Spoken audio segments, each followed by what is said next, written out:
باسم المهجرين بشكل عام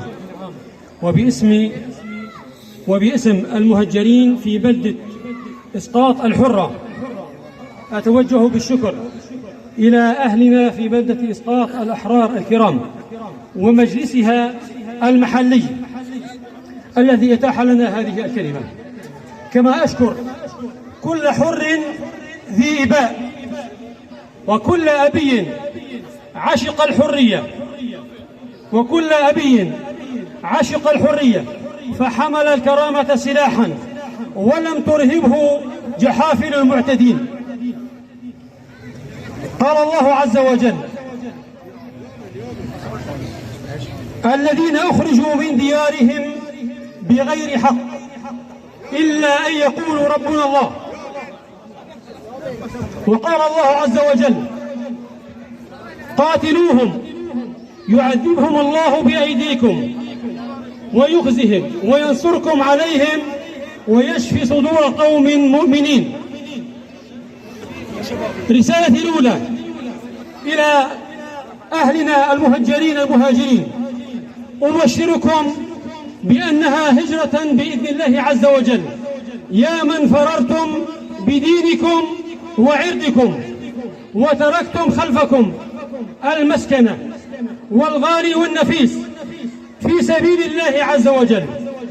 إنها هجرة بإذن الله عز وجل، فلا تهنوا، فاصبروا ورابطوا، ولا تهنوا ولا تحزنوا وأنتم الأعلون بإذن الله عز وجل.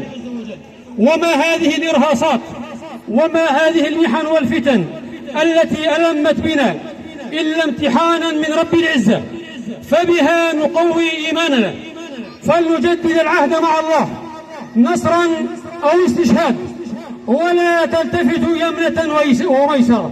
وأما دعوات المصالحة التي نسمع بها بين الفينة والأخرى فإننا نعلنها صريحة مدوية: نحن أولياء الدم وطالبيه، نحن أولياء الدم وطالبيه، ولن نسمح لأي جهة كانت أن تسلبنا هذا الحق.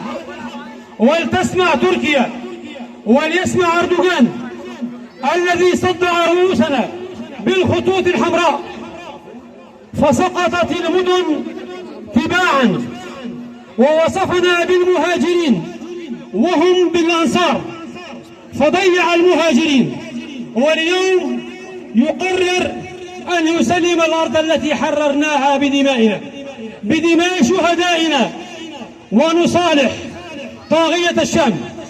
نعم، هو شأن خاص بتركيا أن تختار صديقها وأن تختار حليفها، ولكن لا تكون الخطاب لتركيا ولأردوغان، لا تكونوا ناطقين إعلاميين باسم المعارضة التي دجنتموها في استغلات مزارعكم. إن كنت نسيت تاريخ أجدادك العظماء عثمان وأرطغرل وألب أرسلان، فنحن لا ننسى ولن ننسى أجدادنا. إننا جنود خالد، فاعلم أننا قد أحرقنا السفن، فلا رجعة ولا صلح. لن نختلف مع طاغية الشام على تخم أرض ولا على لعاع